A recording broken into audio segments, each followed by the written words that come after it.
m'appelle Martin Proquin, j'ai 21 ans et voilà, je suis actuellement apprenti en boucherie, charcuterie, traiteur. Je ne suis pas tout de suite passé par la case de l'apprentissage, j'ai d'abord fait un bac en fait et ça ne me plaisait plus. J'avais envie de trouver un travail, de rentrer dans la vie active et dans la vie professionnelle. Et donc le meilleur moyen pour ça, je pense que c'était l'apprentissage. J'ai regardé un peu les métiers, j'ai fait quelques stages, dont un en boucherie qui m'a plu et puis j'ai décidé alors d'aller me diriger vers la boucherie, quoi. Donc le centre de formation Colmar dispense 3 diplômes en boucherie, charcuterie, traiteur. Le premier, c'est la formation la plus complète en boucherie, charcuterie et traiteur. Il concerne la plupart des bouchers qui sont formés dans des sociétés artisanales. À côté de cela, le deuxième diplôme qui est dispensé, c'est un diplôme de préparateur-vendeur, avec 2 options.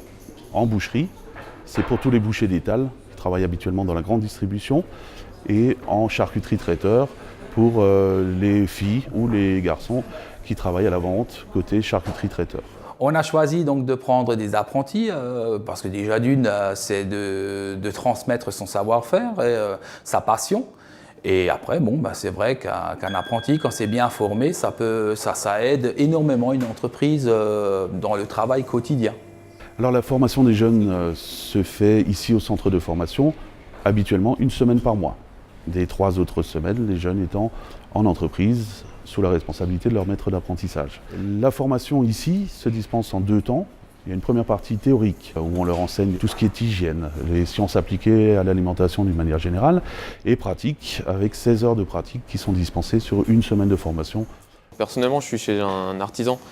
C'est une petite boucherie, donc ce qui est bien, c'est que je suis un peu partout en fait. C'est très complet. Je suis à la découpe de boucherie, je suis en charcuterie et surtout je suis au magasin aussi. Il faut que le jeune, en partant de chez nous, puisse être autonome dans une autre entreprise. Chez nous, un apprenti ne fera pas que de la viande ou que du désossage. Il fera un peu de désossage, il fera de la charcuterie, il fera du magasin, il fera des préparations pour le magasin. Donc il apprend vraiment tout, justement pour pouvoir faire le maximum de choses. Les gens me posent des questions sur comment cuire tel ou tel morceau, qu'est-ce qui sera le meilleur entre ça et ça, et on peut les conseiller. Bien sûr, pour ça, il faut aimer cuisiner soi-même, il faut s'y intéresser.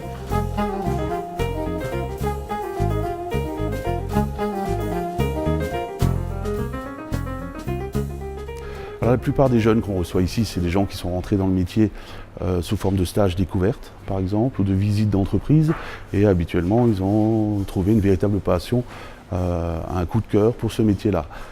Moi-même, effectivement, j'exerce ce métier depuis 25 ans, avec toute la passion que j'ai pu y mettre pendant cette période-là. Aujourd'hui, je la mets au bénéfice de la transmission. J'ai racheté l'entreprise où j'avais fait mon apprentissage. Il faut que ces jeunes-là deviennent autonomes et puissent nous remplacer un jour aussi.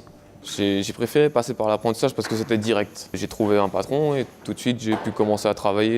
Et il faut pas avoir peur de se lancer là-dedans, de se dire allez, même si on a 20, 21, 25 ans, on peut faire un apprentissage jusqu'à 25 ans, il ne faut pas avoir peur, il faut faire des stages, il faut aller voir un peu ce qui se passe et puis se dire j'essaye, si ça ne me plaît pas, tant pis. Mais on apprend quand même des choses, même si au final on ne continue pas là-dedans, on apprend des choses. Donc il ne faut pas avoir peur et puis y aller, quoi.